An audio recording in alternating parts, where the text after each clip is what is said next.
So hello and welcome. तो आज हम लोग इस वीडियो में देखने वाले हैं क्लास 9th का सोशल साइंस का चैप्टर नंबर 17 या ये बोल सकते हैं चैप्टर नंबर 16 का ही सेकेंड पार्ट है the nature of Indian economy. तो चैप्टर नंबर 16 में हमने यही चैप्टर पढ़ा था कि the nature of Indian economy, लेकिन वहाँ पर हमने एग्रीकल्चर और उसके अलाइड सेक्टर के बारे में पढ़ा था कि हमारे इंडिया में, हमारे छत्तीसगढ़ में क्या क्या ऐसे चैलेंजेस हैं, क्या क्या ऐसे प्रॉब्लम्स हैं जो हमारे यहाँ के फार्मर्स को फेस करना पड़ रहा है, या एग्रीकल्चर सेक्टर में ग्रोथ ना होने के रीज़न क्या क्या हैं, एग्रीकल्चर सेक्टर इतना पिछड़ा हुआ क्यों है। ये सारी रीजंस हम लोग वहाँ पर जो है देखे थे। अब हम लोग उसी में देखेंगे दूसरा इकोनॉमी सेक्टर का इंपॉर्टेंट फैक्ट जिसका नाम है या important part industrial and service sector, और इसको एक और नाम से जान सकते हैं इंडस्ट्रियल सेक्टर। 3 सेक्टर पढ़े थे ना, पहला एग्रीकल्चर एंड अलाइड सेक्टर, दूसरा है इंडस्ट्रियल सेक्टर और तीसरा क्या था, सर्विस सेक्टर। ठीक है, क्योंकि इकोनॉमी 3 पार्ट्स में डिवाइड है हमारे इंडिया में ना। तो अब हम लोग दूसरे पार्ट पे चलते हैं, इंडस्ट्रियल सेक्टर पे। देखिए, a glimpse of the past 60 year. अब पास्ट 60 ईयर्स के क्या क्या ऐसे अचीवमेंट्स हैं या क्या क्या ऐसे ग्लिम्स है, इसको हम लोग पहले समझ लेते हैं, एक फाउंडेशन तैयार कर लेते हैं। फिर इसमें भी हम लोग पढ़ेंगे कि इंडस्ट्रियल सेक्टर में क्या क्या चैलेंजेस आते हैं और कितने लोगों को ये जो है एम्प्लॉयमेंट प्रोवाइड करने का काम करते हैं। हमारे इंडिया में अभी रिसेंट में क्या कंडीशन है इंडस्ट्री सेक्टर की, ये सारी बातें हम लोग समझेंगे। Initial phase Before independence, the growth and spread of industries in India was limited. जब हम इंडिपेंडेंट नहीं हुए थे उस समय हमारे यहाँ जो इंडस्ट्रीज हैं वो कैसे थे, बहुत ही लिमिटेड अमाउंट में थे, और वो भी कहाँ थे, बड़े बड़े सिटीज़ में, जैसे कोलकाता हो गया, मुंबई हो गया, अहमदाबाद हो गया। ये सारे जगहों पर ही जो है क्या थे, इंडस्ट्रीज जो है सेटअप थे, क्योंकि उस समय इंडिपेंडेंस के पहले जो ब्रिटिशर्स थे वो अपने बेनिफिट के लिए ऐसे जगह को सेलेक्ट करते थे जहाँ से उनके लिए क्या हो सके, ट्रांसपोर्टेशन की फैसिलिटी ईजी हो सके। इसीलिए जो कोस्टल एरिया है, जैसे हो गया आपका मुंबई हो गया, कोलकाता हो गया, अहमदाबाद हो गया, ये सारे जगहों पर जो है उन्होंने क्या किया था, अपने हिसाब से जो है वहां पर इंडस्ट्रीज वगैरह छोटी बड़ी जो है लगाई थी। There were very few industries at that time, mostly jute, cotton, cement, iron and steel etcetera. और उस समय बहुत ही कम जो है इंडस्ट्रीज लगी हुई थी, और उसमें भी क्या क्या चीज की इंडस्ट्रीज थी, देखो, एक तो जूट की इंडस्ट्री लगी हुई थी, दूसरा है कॉटन की इंडस्ट्री थी, तीसरा सीमेंट की, चौथा आयरन की और पांचवा स्टील की। इस तरीके की इंडस्ट्रीज जो है उस समय हमारे इंडिया में सेटअप थी। More than 80% of the population lived in villages, और उस समय 1950s के आसपास जो है हमारे इंडिया का 80% पॉपुलेशन कहां पर रहते थे, विलेजेस पे रहते थे, गांव में रहते थे। Hence cottage industries plays an important role in generating employment, और इसीलिए जो है उस समय जो है कॉटेज इंडस्ट्री मतलब कपड़ा बनाने की जो इंडस्ट्री होती थी वो क्या थी, सबसे ज्यादा लोगों को जो है एम्प्लॉयमेंट प्रोवाइड करने का काम करती थी, क्योंकि लोग गाँव में रहते थे और गाँव के लोग एक परिवार के लोग मिलकर जो है क्या करते थे, दिन भर जो है कॉटेज इंडस्ट्री में काम करते थे।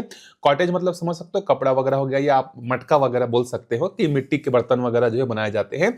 ये सब कामों में जो है उनको एम्प्लॉयमेंट जो है मिलता था, और पूरे परिवार वाले उसमें मिलकर क्या करते थे, काम करते थे।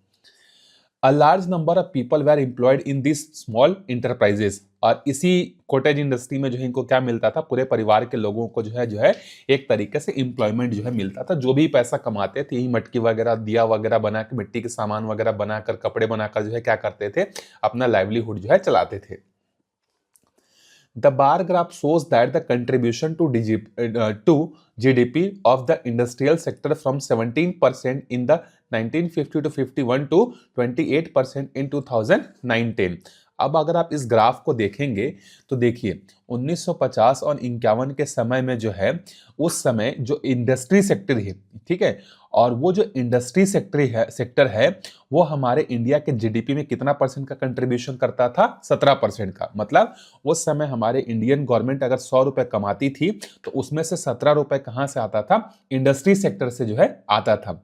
लेकिन 2009-10 में अगर इसी को देखा जाए तो ये बढ़कर कितना हो गया है, 28। 2009-10 की बात कर रहा हूं ना मैं, तो ये हो गया है आपका 28%। मतलब 2009-10 में अगर इंडियन गवर्नमेंट 100 रुपए कमा रही है तो उसमें से 28 रुपए कहां से आ रहा है, इंडस्ट्री सेक्टर से जो है आ रहा है। अगर रिसेंट देखा जाए तो ये आपका जो है लगभग 35 या 36% के आसपास जो है बढ़ चुका है, या आप बोल सकते हैं 36 से लेकर 40% के आसपास जो कंट्रीब्यूशन है जीडीपी में वो अब इंडस्ट्री सेक्टर का है रिसेंट 24-25 में। तो 1950-51 में 17 रुपए का कंट्रीब्यूशन देता था हर 100 रुपए में। 2009-10 में जो है 28 रुपए का कंट्रीब्यूशन जो है देता है इंडस्ट्रियल सेक्टर। और दूसरा चीज देखें कि इंप्लॉयमेंट कितना देता था, तो उस समय जो है 100 में से 11 लोग कहां पे काम करते थे, इंडस्ट्री सेक्टर में काम करते थे। जबकि 2009-10 में जो है देखा जाए तो 22 लोग जो है क्या करते थे, या 22% लोग जो है क्या करते हैं, इंडस्ट्री सेक्टर में जो है काम करते हैं। और 2024-25 में अगर देखा जाए तो ये भी डेटा आपका जो है 40% के आसपास या 35% के आसपास आपको मिलेगा।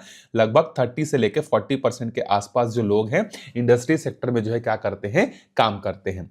तो ये रहा आपका डेटा 1950s और 2009-10 और 2024-25 का अप्रॉक्स डाटा।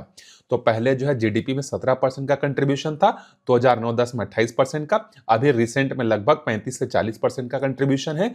उस समय जो है 11 हर 100 में से 11 लोग इंडस्ट्रीज में काम करते थे। 2009-10 में हर 100 में से 22 लोग करते थे, और अभी रिसेंटली 30 से 40% लोग जो है इंडस्ट्री सेक्टर में जो है क्या करते हैं, काम करते हैं। Thus, although industry grew, the growth in the production and the employment was below expectation.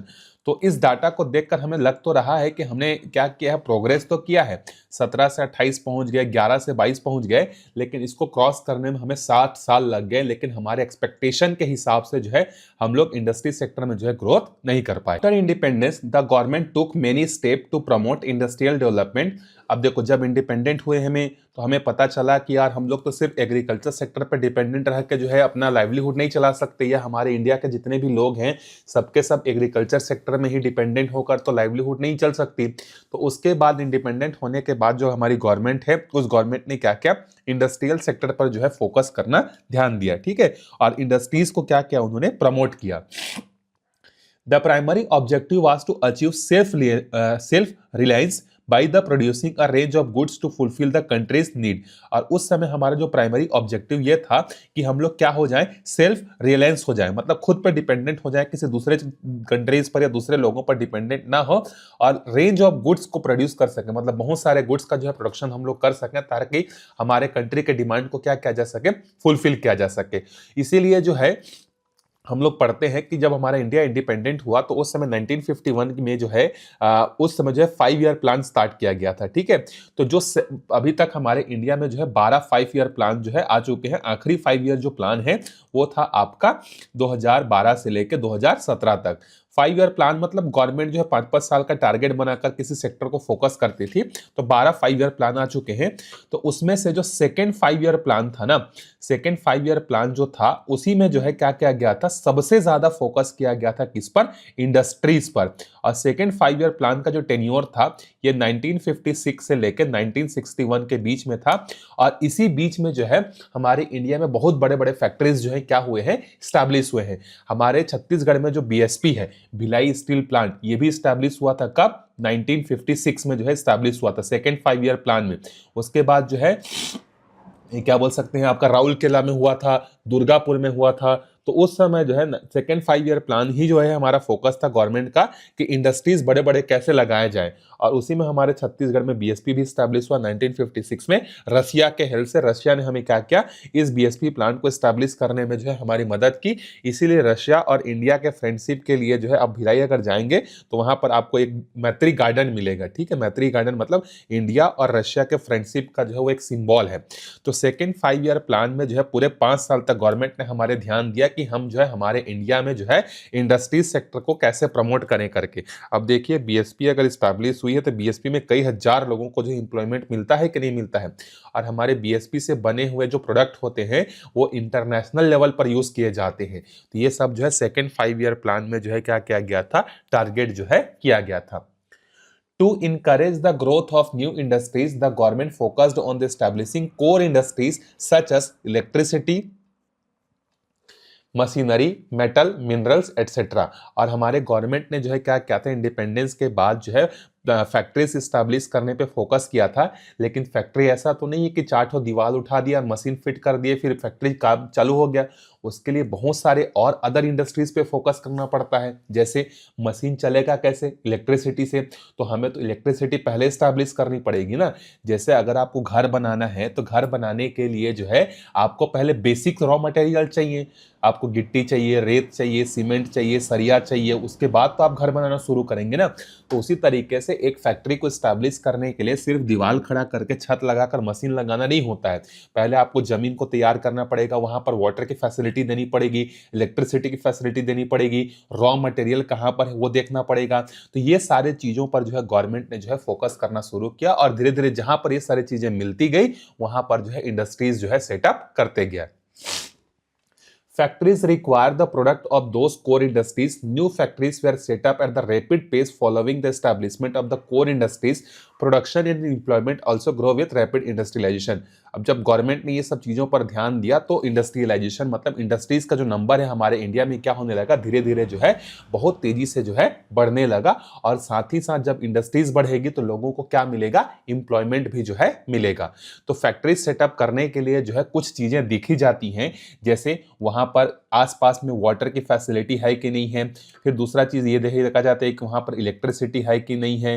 फिर तीसरा चीज़ क्या देखा जाएगा? रोड्स है कि नहीं। रोड की क्या ज़रूरत है सर इंडस्ट्रीज़ में? अरे भाई सामान बनेगा तो लाने ले जाने के लिए रोड्स, ट्रांसपोर्टेशन फैसिलिटी अच्छी होनी चाहिए कि नहीं होनी चाहिए? रोड्स होने चाहिए। इसके अलावा वहाँ पर लेबर अच्छे होने चाहिए, लेबर सस्ते होने चाहिए। इसके अलावा लैंड अवेलेबल होना चाहिए। तो ये सब चीज़ें जहाँ जहाँ पर मिलती गई, इंडियन गवर्नमेंट ने बड़े बड़े कंट्रीज़ के हेल्प से जो है फिर क्या करना शुरू कर दिया? इंडस्ट्रीज लगाना शुरू कर दिया।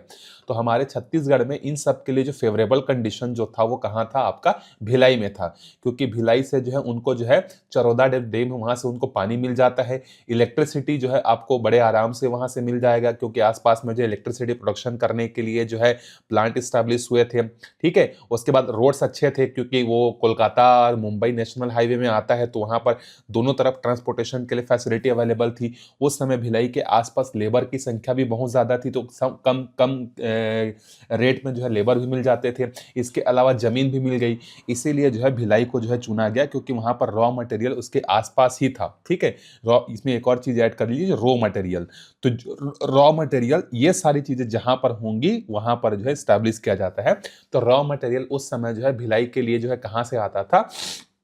आपका बालोद और बेमेतरा एरिया से जो है मिल जाता था। ठीक है, तो इसीलिए जो है बीएसपी मतलब भिलाई स्टील प्लांट की एस्टैब्लिशमेंट जो है 1956 में जो है 1956 में जो है की गई थी।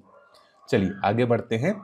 Setting up core industries is a challenging task because they require large capital investment and long gestation period.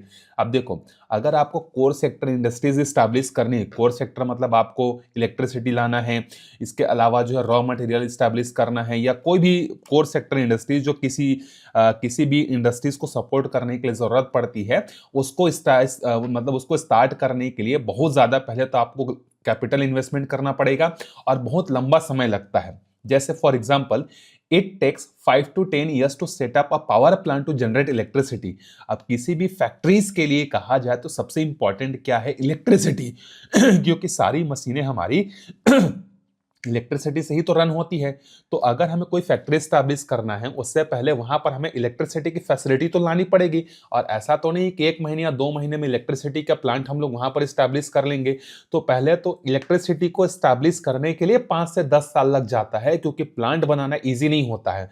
तो कोई भी चीज अगर स्टैब्लिश करनी है तो पहले उसको बहुत ज्यादा इन्वेस्टमेंट करना पड़ता है, बहुत लंबा समय तक इंतजार भी करना पड़ता है। That's why the government stepped in to establish these industries. Among the large industries, the government set up in the public sector were iron, steel, power plant, mining, mineral plants. इसीलिए गवर्नमेंट ने जो है सारे sectors पर जो है इन्होंने ध्यान दिया, जैसे आयरन और स्टील पे बेस्ड फैक्ट्रीज लगाए, पावर प्लांट लगाए। पावर प्लांट मतलब आप पावर प्लांट में देखते हैं कि नहीं, NTPC national thermal power corporation या नेशनल हाइड्रो पावर कॉर्पोरेशन, इस तरीके से एनटीपीसी, एनएचपीसी इलेक्ट्रिसिटी के लिए लगाए। माइनिंग करने के लिए जो है बहुत सारे जो है फैक्ट्रीज भी जो है स्टैब्लिश किए, मिनरल के लिए स्टैब्लिश किए, हमारे छत्तीसगढ़ में भी किए। झारखंड में भी किए, उड़ीसा में भी किए, जहाँ जहाँ पर फैसिलिटीज अवेलेबल थी, तो वहाँ पर ये सारे जो है धीरे धीरे गवर्नमेंट ने जो है इन्वेस्टमेंट करना शुरू किया। और आज आप देख सकते हैं कि काफी लार्ज नंबर में हमारे छत्तीसगढ़ में भी और उड़ीसा झारखंड में भी जो है क्या है, बहुत सारे इंडस्ट्रीज जो है लगे हुए हैं। These large enterprises catalyze the establishment of factory, which is turn generate employment and help to make the country self-reliant in the production of many goods। और उसी गवर्नमेंट के क्या बोल सकते हैं इनिशिएटिव के कारण आज जो है काफी सारे लोगों को जो है इस इंडस्ट्री सेक्टर में जो है क्या मिलता है, एम्प्लॉयमेंट मिलता है। और आज हम लोग जो है मोस्टली बहुत सारे सेक्टर्स में जो है सेल्फ रिलेंट हो चुके हैं, जहां पर हमें किसी दूसरे कंट्री पर जो है डिपेंडेंट होने की जरूरत नहीं है, बल्कि हम लोग हमारे यहाँ के इंडस्ट्रीज के प्रोडक्ट को क्या करते हैं, इंटरनेशनल लेवल पर जो है हम लोग सेल करते हैं। ठीक है, तो ये आज से 50-60 साल पहले किए गए गवर्नमेंट के इनिशिएटिव का बेनिफिट है कि आज इंडस्ट्री सेक्टर हमारे यहाँ इतनी ज्यादा जो है ग्रोथ कर रही है। तो उसी तरीके से आज अगर हम लोग 2024-25 में अगर इंडस्ट्री सेक्टर पर इन्वेस्टमेंट करते हैं तो इसका बेनिफिट जो है हमें आज से 25-30 साल बाद या 50 साल बाद जो है हमको देखने को जो है मिलेगा। ठीक है, तो ये है पूरी एक तरीके से बैकग्राउंड, इंडस्ट्रियल सेक्टर कैसे हमारे छत्तीसगढ़ में स्टैब्लिश हुई, हमारे इंडिया में कैसे स्टैब्लिश हुई, इससे पहले इंडिपेंडेंस के पहले क्या कंडीशन थी, इंडिपेंडेंस के बाद किस तरीके से गवर्नमेंट ने उस सेक्टर में काम किया और इंडस्ट्रीज वगैरह सेटअप की। और अगर कोई भी अगर इंडस्ट्रीज अगर सेटअप करना है, इंडस्ट्रियलाइजेशन अगर सेटअप करना है तो क्या क्या चैलेंजेस आते हैं, क्या क्या चीजें करनी पड़ती है, ये सारा चीजें हमने इस वीडियो में जो है देखा है। तो आज के वीडियो में हम लोग यहीं तक देखते हैं। कल फिर हम लोग डिटेल में जो है क्या करेंगे, पढ़ना शुरू करेंगे कि इसका हिस्ट्री क्या है, कैसे रिफॉर्म्स हुआ, क्या क्या कंडीशंस थी, उसके बाद हम लोग आगे धीरे धीरे जो है पढ़ते जाएंगे। तो मिलते हैं अगले वीडियो में, तब तक अच्छे से पढ़ते रहिए। कोई भी डाउट होता है तो आप कमेंट करके बता सकते हैं। मिलते हैं नेक्स्ट वीडियो में, तब तक के लिए बाय बाय।